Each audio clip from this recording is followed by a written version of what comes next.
It can be very distressing for men who have continued urinary leakage despite trying conservative measures. Many suffer in silence, not telling anyone about their symptoms. They may be embarrassed and think that this is their new normal. I was fortunate to have had the opportunity to sit down and chat with friend and former mentor Dr. Brian Flynn regarding options available for these men to obtain relief. For our listeners, I thought it was important to bring this interview from episode 18 out of the vault and back to you today on the podcast. Dr. Flynn is going to tell you all you need to know about two options available for men to obtain relief from their urinary leakage. So listen in. So the big question is this: how can men and those who care for them better educate themselves regarding prostate health, the conditions that affect the prostate, and the latest technology in managing these conditions? That is the question, and this podcast will provide the answers. On a weekly basis, we will be chatting with experts, innovators, and leaders in the field of urology, sharing useful information with the general public to improve their lives and increase their overall health. My name is Dr. Garrett Pohlman, and welcome to the Prostate Health Podcast.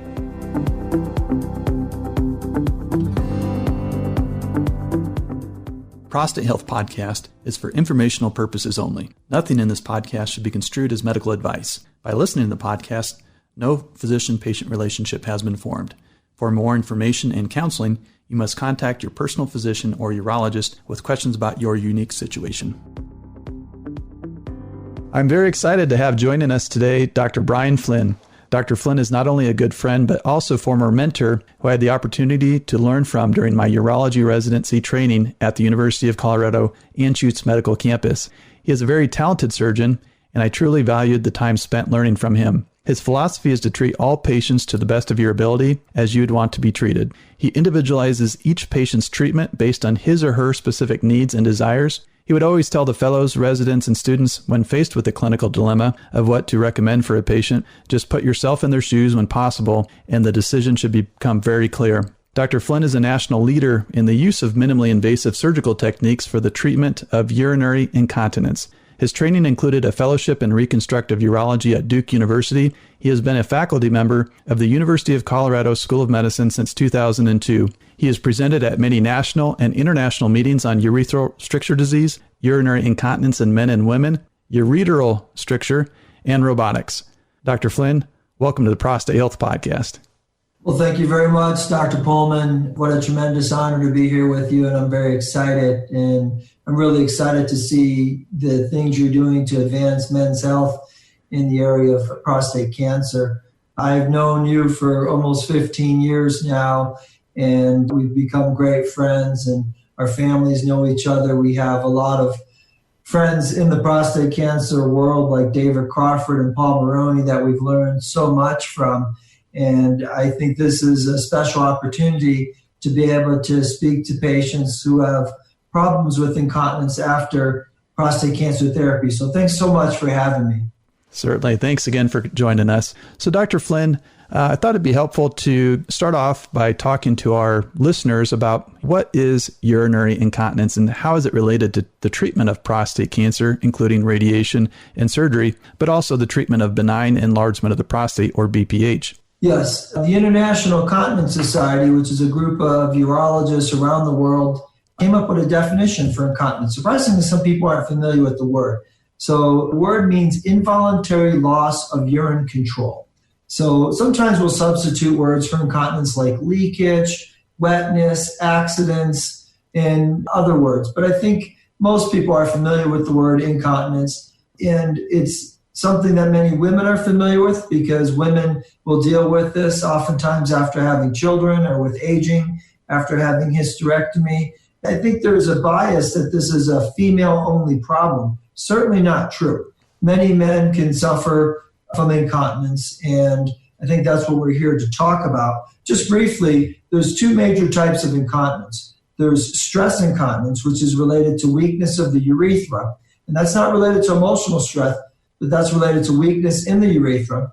And that usually happens after having prostate cancer surgery or maybe trauma to the sphincter, a transurethral resection of the prostate, and other measures can cause weakness to the urethra.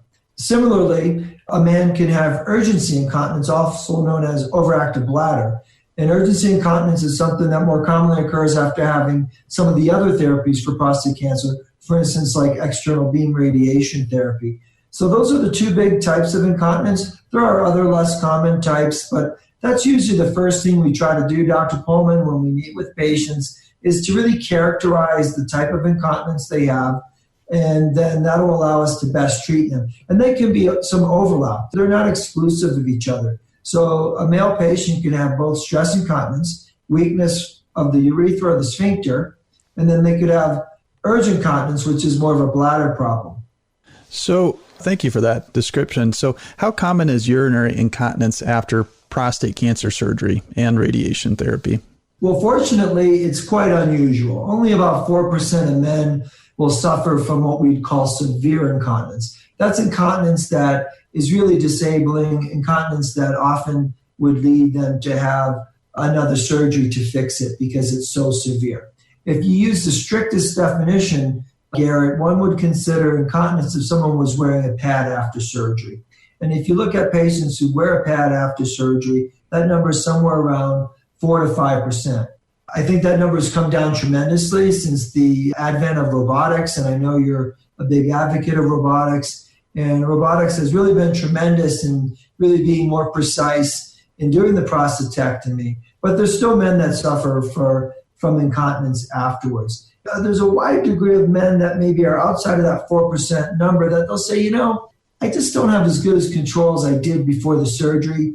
Yeah, I don't need to wear a pad, but if I'm shoveling snow, if I'm working in the yard, if I'm lifting weights, if I'm at the gym, I'll have a few drops leak out. And there's quality of life data to suggest that people who have even mild degrees of incontinence can have significant impact on their overall quality of life. If you use that very loose definition, the number might be as high as 20 to 30% if you look at Mark Litwin's data from UCLA.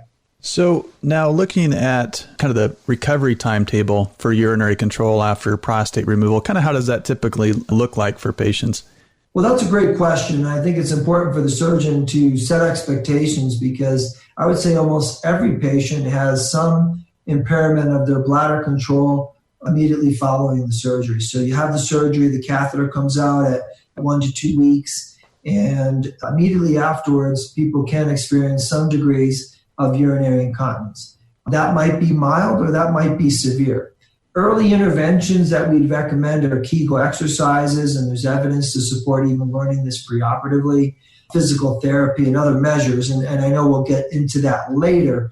But what you'll see is a gradual return to continence. By 3 months, most men have a return to continence if they're going to have that. So of that 96% of men that are going to be dry eventually, about 3/4 of them are dry by 3 months. 6 months is another important time frame. You're going to get about 80% of the patients who are going to regain their continence will do so by 6 months. And then the other 30-40% who have a return to incontinence will do that by 1 year. There might be some very gradual increases in bladder control from 1 to 2 years, maybe by a percentage point or two. But it's unusual if I see someone who's totally incontinent at, say, 1 year that would all of a sudden regain their continence in the second year. But what we look to see is a gradual improvement. So as long as a man continues to improve, then we'll continue to use non-operative measures. If they hit a plateau, in other words, at month 3, they're still wearing a few pads a day, and at 6 months, they're still wearing a few pads a day, and they've hit that plateau, there's really not a reason to expect them to improve beyond that time point unless there's an intervention. Now, maybe they weren't very diligent in doing their Kegels, maybe no one introduced them to a physical therapist, and maybe that's the intervention. Or perhaps it might even be surgery. If I see a guy at 6 months who's totally incontinent, and that was the expectation, he might have had a salvage prostatectomy. It was a very difficult surgery, a very advanced cancer. And that man, we might offer earlier intervention. So what options are out there for men who have continued struggles with bothersome urinary leakage despite some of these conservative measures? So I think we'd like to talk about non-surgical options first and then surgical options. So a lot of the non-surgical options are similar to what the female patient would experience, centering around Kegel exercises. Kegel's named after a urogynecologist, Arnold Kegel, would describe pelvic floor exercises. And what that would involve is engaging the pelvic floor, contracting the pelvic floor, similar to if you were interrupting your stream. So people would say, I'm not sure what you're talking about, doctor. Well, we've all had someone walk in on us when we were younger and be embarrassed and you had to stop urinating immediately. That's the muscle, right? Or more commonly, maybe the entire pelvic floor you want to contract if you're holding in gas and trying to avoid that embarrassment. So you're trying to tighten the pelvic floors, and it's just like lifting weights, right? You're going to do X number of reps, this many sets, this many times a week. And, the more, the better, just like push-ups. So if you can do 25 reps 3 times in the morning, 3 times in the afternoon, and 3 times in the evening, that's a good place to start.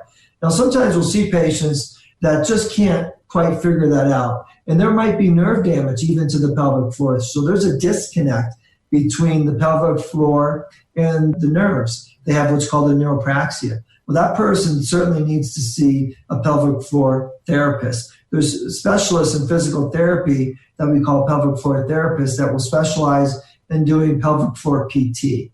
Physical therapy, I think, as many people know, can involve a manual adjustment. It could involve using electricity. It can involve using ultrasound. It can involve using weights. So there's a variety of ways of trying to reconnect the pelvic floor with the rest of the body and strengthen the pelvic floor. Now, if those measures aren't working non-surgically, some people will resort to some form of barrier. Many people are familiar with pads. So there's pads that are specifically designed for men. Many people know the word Depends, and Depends makes an undergarment that the patient can wear while they're regaining control. Now, obviously, that can be very uncomfortable. That can be very costly. So some men will prefer to use a device. And devices such as a condom catheter or a penile clamp might be effective temporary measures, or if someone's not a surgical candidate, it might even be a good long-term measure. A condom clamp is exactly what it sounds like. It's a condom that collects urine and then gets connected to a bag.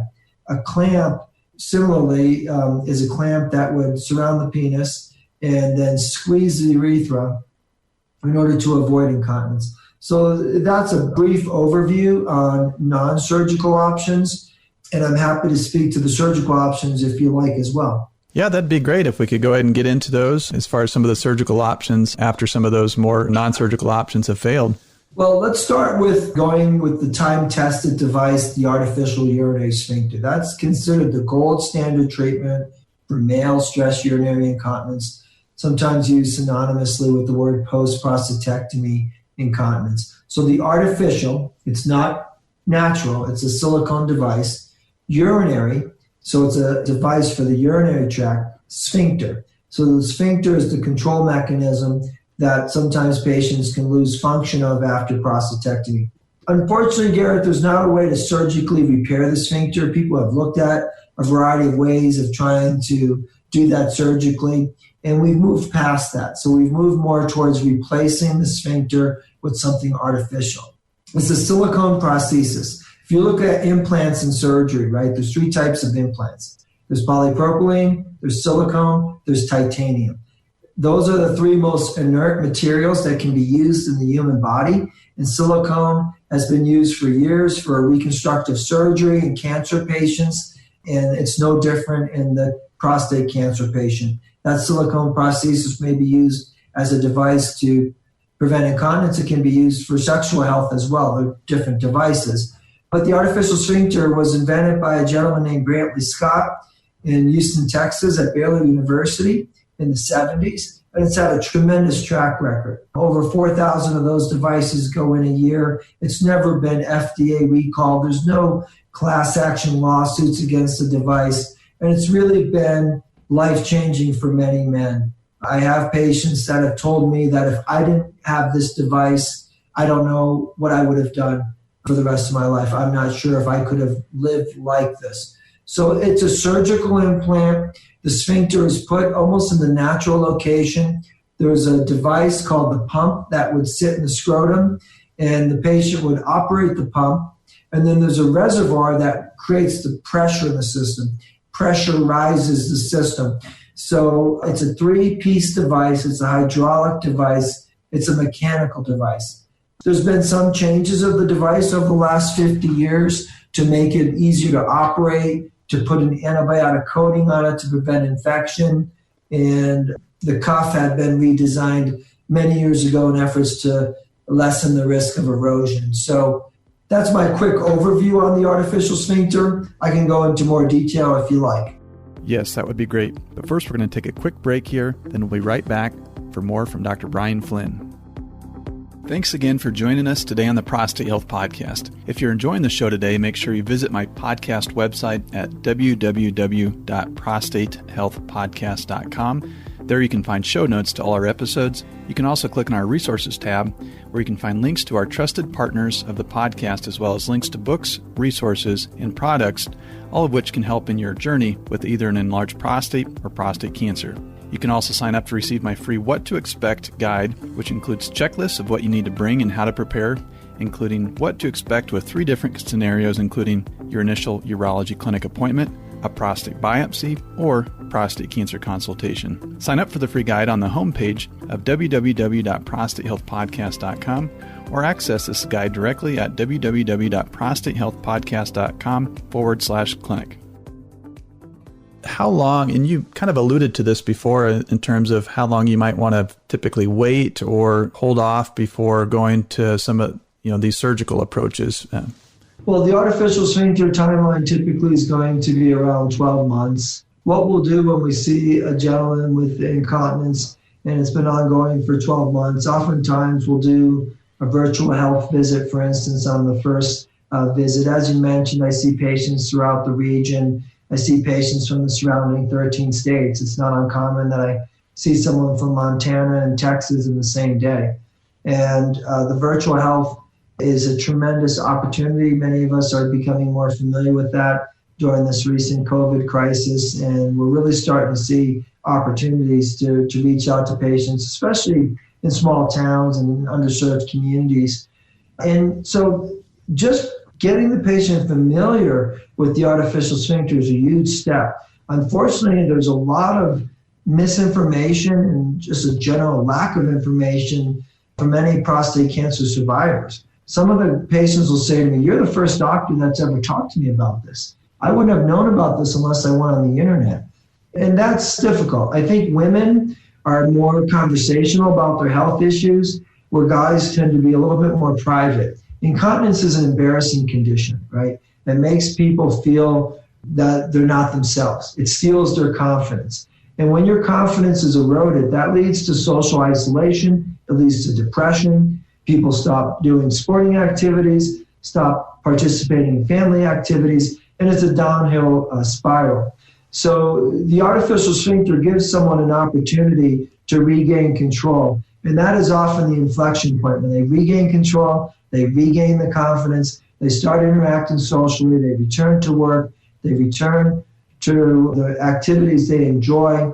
And it's just a tremendous operation, a tremendous gift that I can give to patients to help them regain their continence. And so I have a lot of confidence in the device. The device has about a 90% success rate. 90% of patients would say that they would do the surgery again. 90% of people would recommend it to a friend. A saying that I'm sure you heard me say many times to patients is, I can make 90% of people 90% better. And you might say, well, what happens to the other 10%? Well, like any surgery, there's going to be risks. And there are risks, and that's that 10%. And maybe they have a lesser outcome. The device can get infected. The device can erode. The device can migrate. The device can malfunction. There could be mechanical failure. And I'm not saying this to discourage patients, but that has led urologists and investigators and medical device companies to look for less complicated solutions. But at least for now, the artificial sphincter is the gold standard. We're very fortunate to have the device. It's very important for patients to find an experienced implanter. I know you were mentioning to me earlier off mic that you have patients travel from out of state to see you for prostatectomy. And this is similar. I think in the artificial sphincter area, there's maybe 100 experts in the country that do more than 50 artificial urinary sphincters a year. If you look at the data from the company that makes the device, Boston Scientific, the average urologist does 1 to 3 artificial sphincters a year. So I think you really want to look for someone who's specialized in doing this surgery, someone who can manage the complications from the surgery, someone who's able to troubleshoot the device, and someone who can offer you an alternative. Let's say we have an older gentleman that maybe they don't have good eye-hand coordination. Their hands are weak. Maybe they have a Dupuytren's contracture, or maybe they have a tremor. Perhaps they have dementia. And there's some physical barrier that would not allow them to pump the device. Then we want to offer them a different solution. And there are other solutions beyond the artificial sphincter, but that's usually the starting point, especially for guys with moderate to severe incontinence. But patients who can't operate the artificial sphincter or maybe are not good candidates because of some adverse implantation features, then we can offer them a device called the male sling.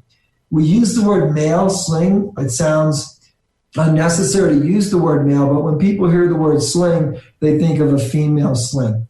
If you look at slings, they're predominantly done in women, about 200,000 sling operations done in women every year for incontinence. There's about 2,500 sling operations done a year in men, so much less. But if you look at the treatment for stress incontinence in women, it's no different in men. You have the artificial sphincter, you have the sling, and then you have bulking agents. So let's just start with the sling.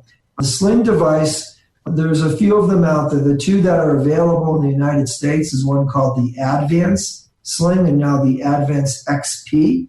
And that's made by the same company, Boston Scientific, that makes the artificial urinary sphincter. Second company, known as Coloplast, will make what's called the Virtue Sling. So both slings are slightly different, and both have been proven to be effective. You might say, well, who's the right patient for a sling? Generally, we're going to offer that to the patient with mild to moderate incontinence. So let's say a patient says to me, Dr. Flynn, I only leak when I'm playing golf.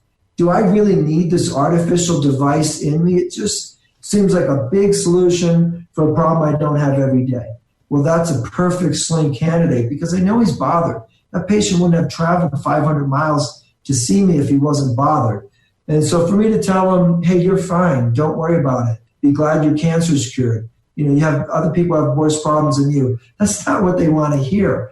We're moving into a new age in society, and the whole idea of vitality, in addition to longevity, we want to thrive as we age. We want to continue to golf. We want to continue to go to the gym.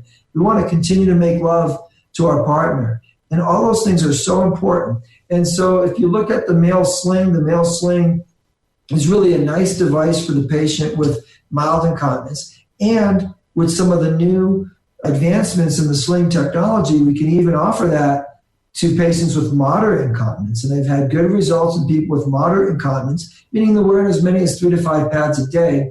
As long as they don't have any adverse implantation features, I have found that device to be useful. The last thing to talk about would be bulking agents. The bulking agents have not had the greatest success, so I won't spend too much time on bulking, but that would involve injecting a material to swell the urethra. Just like you see maybe in people using fillers for cosmetic surgery and to give them a more plump, youthful appearance in their face, the idea would be to inject the urethra to get the urethra to swell and to then compress the urethra so they didn't leak. The problem with injectables is that they can migrate, they can reabsorb, there's a pretty high volume necessary, and it's really quite hard to get them in the precise location. Last thing, just real quick, I wanted to mention was the ProAct device. I haven't personally used ProAct, but ProAct has been available in Europe for almost 20 years. It was FDA approved in the United States in the fall of 2019. And it's something that some surgeons around the country are starting to use. I know there's a surgeon in Omaha that's using ProAct. And ProAct is sort of a combination between the artificial sphincter and the sling. I mentioned that it's similar to the sling in that it's a passive device. There's nothing to pump. You don't need any dexterity skills for that. You don't need to have the mental capacity to operate it. But it is an inflatable device similar to the artificial sphincter, which would allow you to inflate the device in small increments to compress the urethra in order to regain continence. So I'm curious about ProAct. I haven't used the device yet, but I've certainly read a lot about it and are becoming more and more familiar. So that's the spectrum of male incontinence surgery in the United States. There's other devices out there that maybe are approved in Europe or Asia that haven't come to the United States yet, but I think we have good non-surgical and surgical options, and I encourage patients to look into these options if they're suffering with post-prostatectomy incontinence or even incontinence after radiation. I don't know how we're doing on time, but I would like to just mention a few things about incontinence after radiation therapy if I can. Yeah, that'd be great. So if you look at the spectrum of radiation therapy, brachytherapy is something we're familiar with, where radioactive seeds are placed into the prostate. Those seeds sometimes can lead to obstruction, and that obstruction might cause problems emptying, it might cause dribbling, and that often needs an intervention to clear out, which sometimes can lead to stress incontinence. And in some ways, the patient could have the same type of incontinence they did as if they even had a prostatectomy. Radiation therapy generally affects more the bladder than the prostate if there's an adverse complication from that, and that can create a bladder that's overactive, a bladder that might contract inappropriately or cause spasms, might cause pain, can cause necrosis, can cause frequency, urgency, getting up at night. So I wanted to just take this opportunity to make patients aware of that. So sometimes radiation is offered as an easier solution, but I'd especially caution men that already have lower urinary tract symptoms, are getting up at night, they have a weak stream, they have some urgency, they have frequency. And occasionally patients will come to me for a second opinion, being an expert in voiding dysfunctions, and they'll say, Dr. Flynn, how are these prostate cancer therapies going to affect me? If I have a prostatectomy, what will that look like? If I have radiation, what will that look like? And I'm certainly not going to be able to speak to the cancer outcome. There's other people that have more expertise than I do in those areas, but certainly I will tell them I don't think getting radiation is a good idea for you because your symptoms are just going to get worse. I don't think getting brachytherapy is a good solution for you because you're already demonstrating some obstruction. And then to put a radioactive seed in there, I think you're asking for some problems. And so over the years, there had been this sort of algorithm that maybe younger men would get a prostatectomy and older men would get radiation therapy. But I think we've moved past looking at age, and there's really no cutoff at this point. I think if someone has a 15-year life expectancy, whether they're 60 or whether they're 70, that's the same patient. They have a 15-year life expectancy, and it's our job really to help them make good decisions, well-informed decisions, and have them not only survive their cancer, but thrive afterwards. That's the spot that I think I can help patients in that area of prostate cancer survivorship. Yeah, and I think I would definitely agree with that too, in terms of, I think we've kind of moved away from just, age in terms of, the older guys get radiation, younger guys get surgery. I think I would totally agree with that. So in summary, this has been very great, Dr. Flynn. I think you've really given our listeners a lot of value. It certainly can be very distressing for these men and their loved ones who are dealing with continued urinary leakage despite some of the conservative measures. Dr. Flynn, you've done an outstanding job today in really discussing with our listeners, really the spectrum of treatment for these men and really giving them hope in improving their quality of life. Dr. Flynn, any parting words of advice for our listeners out there who may be suffering from urinary leakage? Yes, absolutely. And in closing, I would tell men that haven't had prostate cancer treatments yet, make good decisions, make well-informed decisions. This is a decision you're going to have to live with the rest of your life. Do your homework, go on the internet, talk to your family doctor, talk to friends, talk to other people who've had treatments. There's prostate cancer support groups at every major hospital around the country. Great opportunities to network. When you make your decision, find someone you're comfortable with. That should be someone that you really have a tremendous amount of trust in. And if in most cases you're going to do well, you're never going to need to meet someone like me. But the 5% who don't, there's opportunities out there. And there's treatments and there's people that specialize in these areas. And there's enough experts around the country I think that there's good opportunity for you to have regain your control of your urinary health and to regain that active lifestyle that you so much deserve. And so I would say that incontinence surgery has really come a long way. It's nothing to be embarrassed about. Don't let it isolate you. Fight through it, overcome it, just like you did with your cancer. This is the next stage. Do it for yourself. Do it for the people around you. They want you to be active. They want to see you at those family events. They want to go out there and do 18 holes with you. They want to see you dance at your granddaughter's wedding. Those are the things that really matter. Those are the things that count, and we can help you with that. Well, that's excellent. Dr. Flynn, it's always a pleasure every time I have an opportunity to chat with you. Thank you again for joining us on the Prostate Health Podcast. Really given our listeners a lot of valuable information today. Thank you again. Thanks, Dr. Pohlman. Have a good afternoon. Thank you again for listening to the Prostate Health Podcast. We would love to have you join our podcast Facebook group at www.facebook.com/groups/Prostate Health Podcast, or just use the Facebook group search function and search for the Prostate Health Podcast and ask to join. We'll see you at the next episode.